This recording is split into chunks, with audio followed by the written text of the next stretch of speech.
Même au fond des ténèbres, il y a la lumière. Les mots sont de Tiffany Huot-Marchand, gravement accidentée en octobre 2022. Il y a un peu plus de 2 ans et demi, l'ancienne patineuse de vitesse souffre toujours des séquelles de sa chute qui l'a rendue handicapée à 55%. Mais la Française repart de l'avant. Elle s'apprête à participer à sa première Coupe du Monde de paracyclisme et elle sort un livre le même jour, le 16 mai. Et en avant-première sur TV5 Monde, Tiffany Huot-Marchand sur notre plateau. Bonsoir. Bonsoir. Soyez la bienvenue sur TV5 Monde. Vous avez été pendant 12 saisons en équipe de France de short track, patinage de vitesse sur piste courte, championne d'Europe en 2021, médaillée d'argent au championnat du monde en relais en 2022 et vous avez participé, je le précise, aux Jeux Olympiques de Pyeongchang et de Pékin. Votre ouvrage a pour titre Avec toute mon âme, c'est aux éditions En Exergue. Avant d'aborder ce jour fatidique du 9 octobre 2022, j'aimerais commencer par, c'est d'ailleurs un des titres du chapitre, ce mot passion. Comment vous est venue cette passion pour ce sport qui, disons-le, n'est pas forcément, en matière de patinage, le plus connu du grand public? Comment est née cette passion? Oui, tout à fait. C'est vrai que c'est pas connu en France, le patinage de vitesse, le short track. Il se trouve que ça a été un concours de circonstances, du hasard. Notre voisine faisait du short track lorsqu'elle était plus jeune. Elle a voulu transmettre sa passion à ses enfants. Et en transmettant sa passion à ses enfants, elle nous a proposé, à ma sœur jumelle et moi, de les accompagner, ce qu'on a fait, et a un vrai coup de cœur. C'est un sport extrême? C'est pas vraiment un sport extrême, plutôt un sport spectaculaire, je dirais, Ouais. puisqu'il n'y a pas il n'y a pas de chute aussi grave, généralement. Ouais, que celle que vous avez eue. Quelle est la différence entre piste courte et piste longue pour qu'on se situe un peu la scène? Le short track, c'est vraiment on se bat contre les adversaires, et la long track, c'est plus long et on se bat contre le temps. On voit Donc, quelques images contre le temps. 9 octobre 2022, donc, vous écrivez, il y a des dates qu'on n'oublie jamais. Racontez-nous, dans la mesure de ce que vous pouvez, parce qu'on imagine que si vous avez pris la plume, c'est aussi parce que ça vous fait du bien, mais que ce n'est pas évident. Racontez-nous ce jour où tout a basculé. Je me trouvais sur une compétition aux Pays-Bas, une compétition qui servait de sélection pour les Coupes du Monde. Et sur la dernière distance, le dernier jour, lors d'un dépassement, une adversaire chute et m'emporte dans sa chute. Et j'ai mal atterri dans les protections. Je me suis fracturé et déplacé la cervicale 5 avec une atteinte au niveau de la moelle épinière. Et là, le diagnostic est sans appel. Je suis tétraplégique, je bouge plus du tout. Et ça a été le début de l'enfer, clairement. Et le médecin vous dit clairement que vous n'allez pas remarcher? Mon chirurgien, juste avant de m'opérer, me dit droit dans les yeux que je remarcherai probablement jamais. Qu'est-ce que vous vous dites à ce moment-là? C'est vraiment le chaos. C'est beaucoup de peur, beaucoup de douleur. Mais en fait, je refuse d'y croire. Et je me dis, mais non, je vais remarcher, je vais recourir et je vais repatiner. Et là commence effectivement un long parcours, la rééducation. Évidemment, vous étiez persuadé que vous alliez réussir, déjouer le diagnostic médical. Où est-ce que vous êtes allé puiser cette force? Vous avez beaucoup lu, on va le voir dans ce livre, et vous citez notamment certains auteurs de travaux d'éminents spécialistes sur la question. Où est-ce que vous avez puisé votre force? Déjà, la passion de me dire je vais tout faire pour retrouver les patins, la compétition. Ensuite, je pense que mon parcours de sportif de haut niveau m'a aidé forcément à passer à travers certaines épreuves, c'est ça, à accepter aussi cette douleur. Et puis après, mon entourage qui a été d'un soutien sans faille. Et vous en parlez de votre entourage, notamment votre compagnon. Vous écrivez, je viens de lire un ouvrage sur la préparation mentale écrit par Hubert Ripoll, chercheur et spécialiste de la psychologie du sport, qui a pour titre La résilience par le sport, surmonter le handicap. Et dans ce livre, l'auteur se demande pourquoi, dites-vous, certaines personnes handicapées ne cessent de chercher à tutoyer les étoiles alors que des personnes valides ne savent même pas que le ciel en est parsemé. On imagine que c'est un livre qui a compté pour vous. Pourquoi cette séquence? Pourquoi vous la racontez? Beaucoup, et puis parce que l'image est forte, elle est belle, et ça traduit beaucoup de choses. On l'a vu avec les Jeux Olympiques et les Jeux Paralympiques, surtout cet été.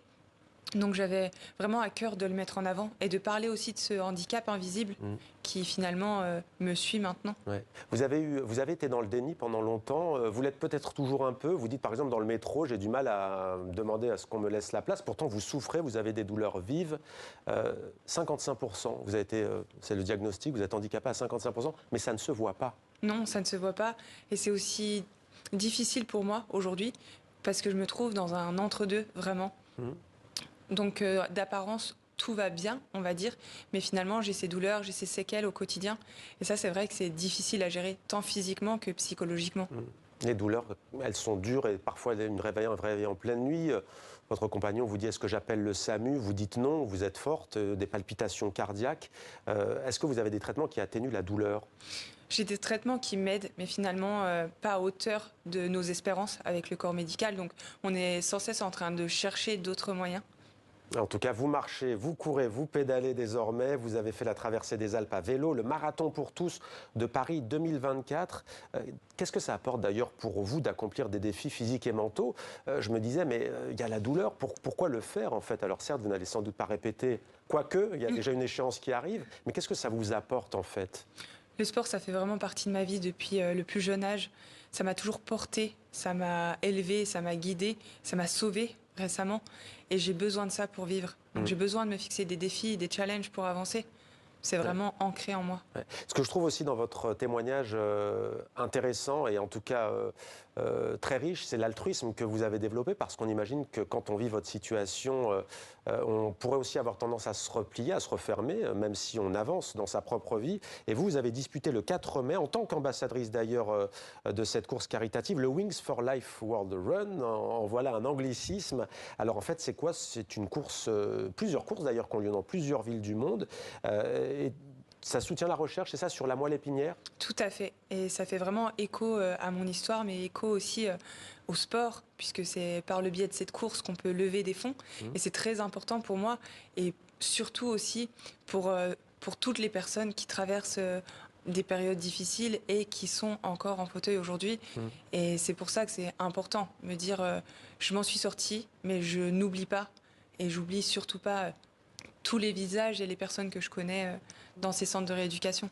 La moelle épinière, la recherche, il faut qu'elle avance. Mais vous dites, je ne me rendais pas compte à quel point cette partie du corps était essentielle à tout. Je ne vais pas le faire ici, il faut lire le livre, mais vous listez à un moment donné, vous dites, on dirait un cours de médecine, des termes, disons-le, très pointus, très spécifiques et qui font peur à la simple évocation, en fait. Oui, tout à fait. Et puis on passe par plein de bilans, plein d'étapes aussi au cours d'une rééducation. Je me rendais encore une fois pas compte de tout ce que ça pouvait avoir comme répercussion sur le corps. Et c'était important aussi pour moi d'en parler à travers ce livre. Je m'y suis vraiment confiée entièrement, en toute transparence.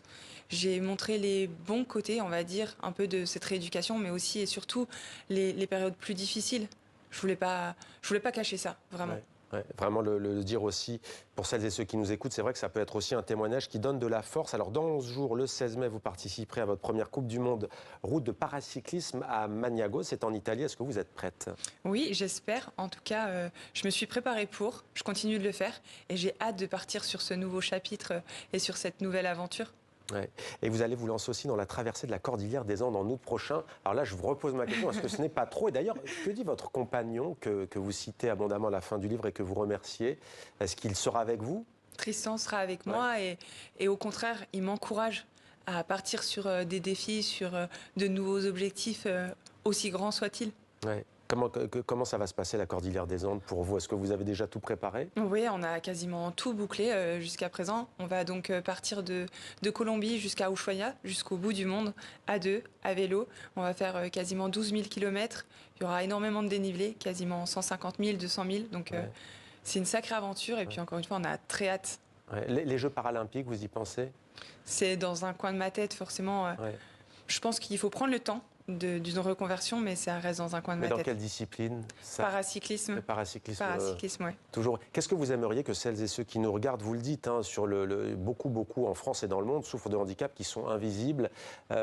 Vous-même, vous êtes allé décrocher parfois des étoiles que des valides ne soupçonneraient même pas un instant. Vous citiez ce chercheur notamment. Quel est votre message au fond avec ce livre, avec toute mon âme? Une notion d'espoir, clairement. Parce que malgré toutes les épreuves par lesquelles on peut passer, il y aura toujours cette lumière, cette notion vraiment d'espoir qui m'est tellement chère et qui m'a sauvé la vie. Donc cette notion d'espoir avant tout. Allez, une dernière question. Est-ce que vous avez puisé parfois dans la musique? Dans la musique? Dans les arts? Totalement. Ouais. Totalement. Ça m'a beaucoup suivi pendant toute ma rééducation. Ouais. La musique, en termes de thérapie, effectivement, c'est prouvé. Merci beaucoup, Tiffany Huot-Marchand. Avec toute mon âme, c'est aux éditions En Exergue. Et on suivra sur TV5 Monde vos aventures, notamment celle que je viens de citer, championnat du monde de paracyclisme à Magnago, en Italie, le 16 mai prochain. Tout un symbole, le jour de la sortie de ce livre.